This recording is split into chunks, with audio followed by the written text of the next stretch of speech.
these were all things that were already there. There was a bunch of things, okay? Then it says other requested protections implicated Lively's own conduct. So Lively requested that there was to be no spontaneous improvising of any scenes, including physical touching, simulated sex, or nudity. But, and there's a video of it in a little bit, on May 19th, Lively also oversaw a scene where she kissed Justin Baldoni's character in every take, although there was no kiss in the script. So she's improvising her own kissing where there was no kisses in the script. Video footage also shows Lively explaining to a group of male crew members why her boots are so sexy because they're just bone-hitting wood. Excuse me? Excuse me? What? She also comments on the physical appearance of other actors in connection with the project, both before and after issuing those demands. Do you guys remember the nose comment? When discussing the marketing of the film in May 2024, she wrote to a younger male cast member, and that's redacted. We have no idea what the hell that said. What did she write to a younger male cast member? I'm dying to know. She requested there be no physical touching, including hugging her on-set personnel and her employees, but she herself had initiated hugs with Baldoni, as had several members of her staff. More broadly, all staff members had engaged in large blank. A producer on the film observed that blank. So I don't know.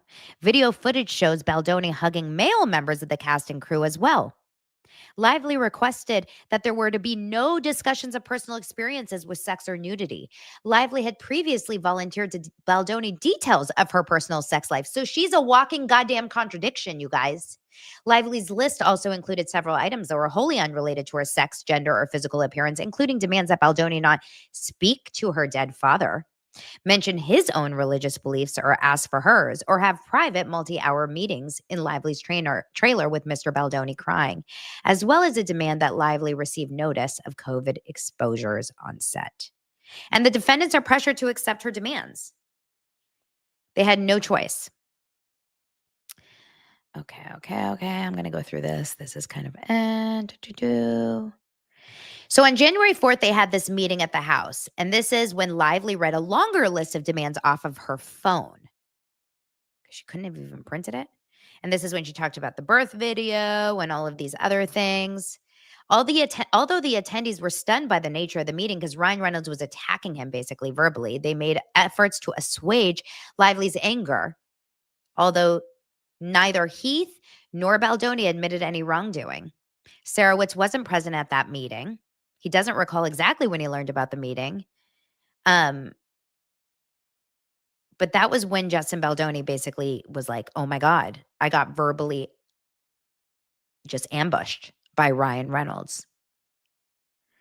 After making her protections demands, you guys, Lively revised several scenes to be more sexually charged. Make that make sense. She was like, no. We cannot be more sexual. And then she comes back and she's like, I want it to be more sexual. What is her fucking problem? The second phase of filming, including all of Lively's intimate scenes, proceeded without incident. So they completely filmed the rest of the movie, and then it was completely without incident. And she exercises near total control over the second half of production. And then she uses the influence of her famous friends to take over the film entirely. She said, of course, that she wouldn't promote the film until she was permitted to participate in the edit. She talks about that they were disparaging Baldoni among their Hollywood crowd. She and Ryan, of course. And they, this is when they pulled Baldoni off the poster. And they started talking about him at the parties with the agency. They unfollowed him on Instagram. They were attacking him and calling him a sexual predator. And they were doing the promos, the book bonanza. We've talked about this ad nauseum.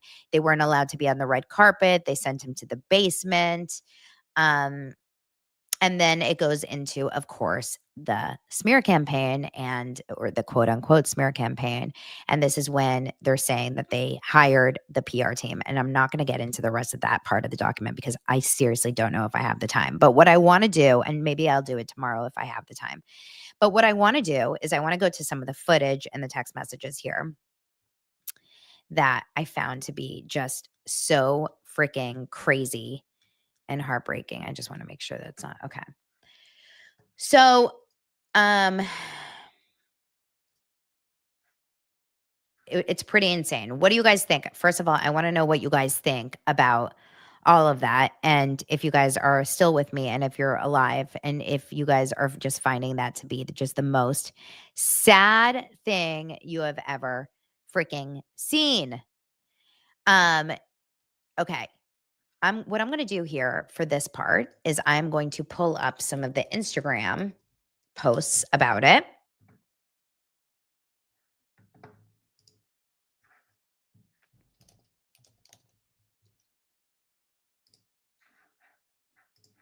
Let me look at your guys' comments. Okay. There you go. They're obviously the bullies also because they've been trying to silence the other side, and that's exactly what bullies do, in my honest opinion. I completely agree. Kate says this is giving abuse of power issues. There's absolutely no question about that. Blake is a hypocrite. She's busted, boiling mad of the lives that she's ruined. My heart really hurts for Justin. Deborah says that is so horrible how she was treated. Only a twisted person would do this, Blake. So I am so interested from you guys. I didn't realize that I didn't have comments on the screen this entire time. What I don't understand is how she ever thought she was going to win this shit. But while we're waiting to kind of see what happens with the rest of it, I want you guys to watch a couple of the pieces of footage that have come out from this entire thing. And it's pretty crazy. Okay. So this is one of the scenes. This is from It Ends with Lawsuits. It says, Blake Lively has accused Justin Baldoni of unwanted improvised kissing. But in this new scene, there's a video. It's an outtake that Blake Lively has not put into her original cut. Into the cut of the movie that she ended up editing. And it's an outtake of basically she's returning she's returning Ryle's phone. Ryle. She's returning Ryle's phone. He's a doctor in the hospital. And she's giving it to him. And she goes up to him and she kisses him. And I want you to know this kiss was not scripted. So this is very, very important for you guys to see because it's not scripted and she still did it. So check this out. Hi, I'm so sorry. Wait, what are you? No, I just. Is everything okay? Yeah, you forgot this. Wait, what? Bye. No, babe, this isn't mine. I know. I happen to love you too.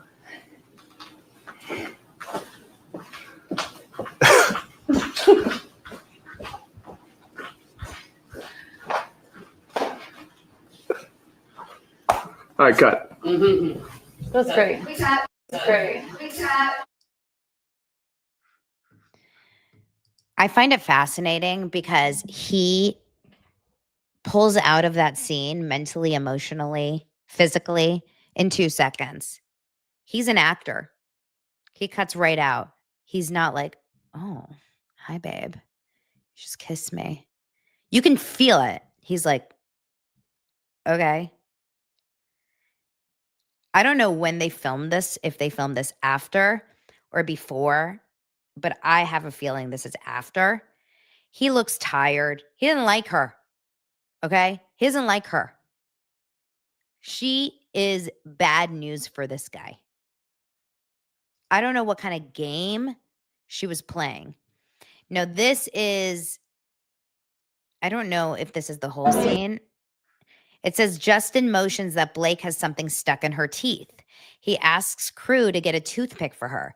Could he have been a bit more discreet? Sure. Was she embarrassed? I would be, but this does not equate to sexual harassment. This video only proves Blake's lawsuit was all about hurt feelings and retaliation. This is interesting. So this is when I haven't seen this entire scene yet, but this is when they were at that bar, the same scene where she called him sexy, where he said sexy to her.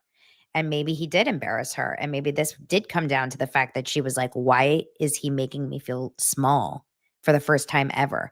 Because no one has ever made me feel small. Let's watch it. Somebody lock it up. Toothpick, please. Viv, do you have a toothpick? Yeah, right here. Thank you.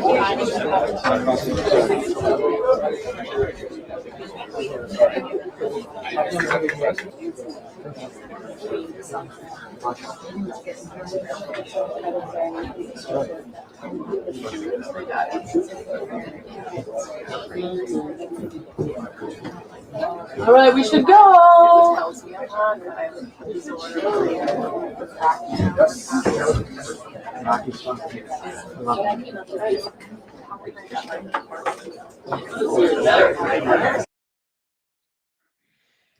Interesting.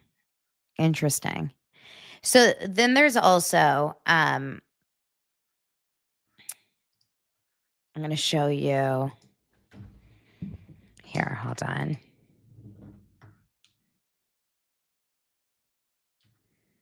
Now I want to show you Elsie.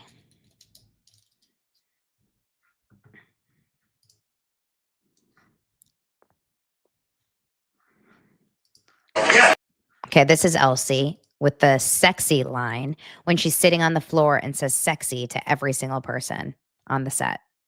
Chair right there. I'm just the closest distance. I know it seems so ridiculous. I don't think it's the reason they're so sexy is because it's just that you can put like Cinderella, but there's no plot.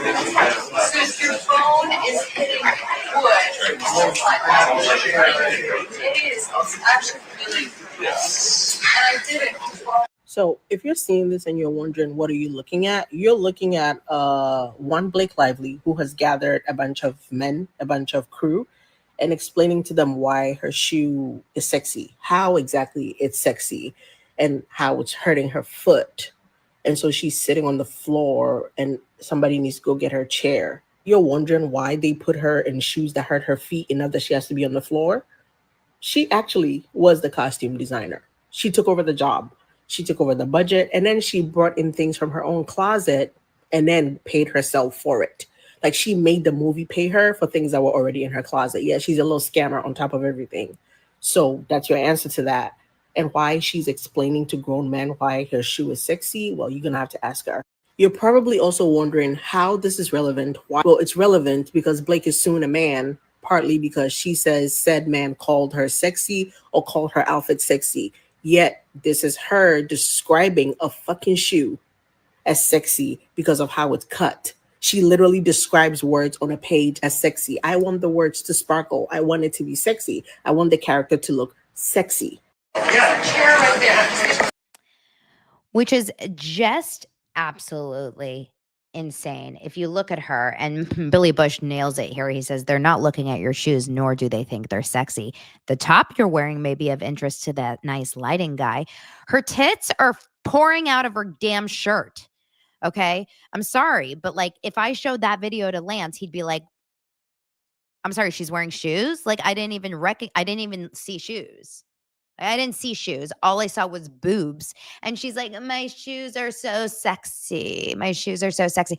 Not 5 seconds later, Justin Baldoni looks at her in a big full-on onesie that's bigger than my sweatshirt times 100. And he's like, it looks sexy. And she's like, harassment. You're a harasser. Make it make sense. Meanwhile, her husband, her actual, literal, in real life husband, is going on sets and saying and doing the most egregious, disgusting things to every single person he comes in contact with. Make it make sense. Is there any sense to be made? None of it.